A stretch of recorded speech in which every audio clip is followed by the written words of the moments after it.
আসসালামু আলাইকুম। আজ আমরা কথা বলবো মশারি শর্ট ফিল্মটা নিয়ে। ভ্যাম্পায়াররা মশারির ভিতরে ঢুকতে পারে না কেন?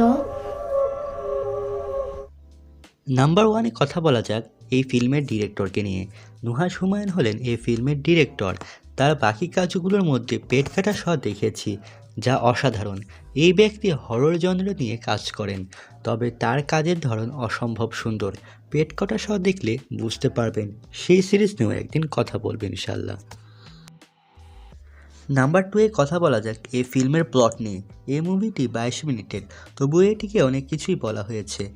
বিভিন্ন দৃষ্টিভঙ্গিতে এই প্লট এক্সপ্লেন করা সম্ভব। নর্মালভাবে তবে দেখবেন ভ্যাম্পায়ারের আক্রমণে যেখানে প্রথম বিশ্বের দেশগুলো যেমন আমেরিকা, ইউরোপ সার্ভাইভ করতে পারেনি, সেখানে উপমহাদেশের মানুষ সার্ভাইভ করতে পেরেছে, কারণ তারা ব্যবহার করে মশারি থেকে বাইরে বের হলে বিপদ। এই ফিল্মে দুজন নারী চরিত্র রয়েছে, একজন ছোট বোন আর একজন বড় বোন।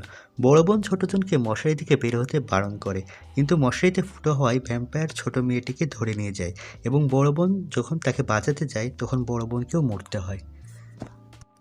কিন্তু যদি ফিল্মটিকে বিভিন্ন অ্যাঙ্গেলে দেখা যায় তবে এই ফিল্ম অনেক কিছু বলে, সেসব নিয়ে কথা বলবো। আগে বলি, সিনেমাটোগ্রাফি, বিজিএম এবং অ্যাক্টিং ছিল অসাধারণ। ডিরেক্টরের ডিরেকশন ছিল দারুণ, যা আগেই বলেছি। তো এখন বাকি অ্যাঙ্গেলগুলো নিয়ে কথা বলা যাক।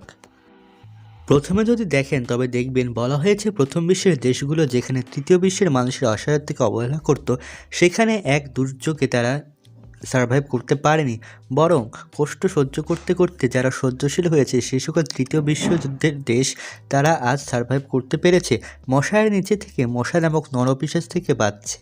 আরেকটু খেয়াল করলে দেখবেন বড় বোনের অভিজ্ঞতা থেকে সে ছোট বোনকে তার গণ্ডির বাইরে যেতে নিষেধ করছে, কারণ এটা ক্ষতিকর। সমাজে অনেক শিশুরা অনেক কিছু হতে চায়, কিন্তু তাদের পরিবেশ, আর্থিক অবস্থা তাদেরকে নির্দিষ্ট গণ্ডিতেই রাখে।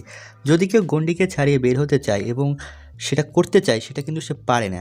এর জীবনে যত বাধা আসুক তা পেরোতে হবে, এমনটা এক শিক্ষা দেয় এমন একটি সিন। সেখানে বড় বোন কিছু কাচের ওপর দিয়ে হেঁটে চলে। তো এই ছিল মূলত বিষয়াবলী। তো সব মিলিয়ে আজকের ভিডিওটি আমি শেষ করছি। ভুলভ্রান্তি ক্ষমা করবেন। আল্লাহ হাফেজ।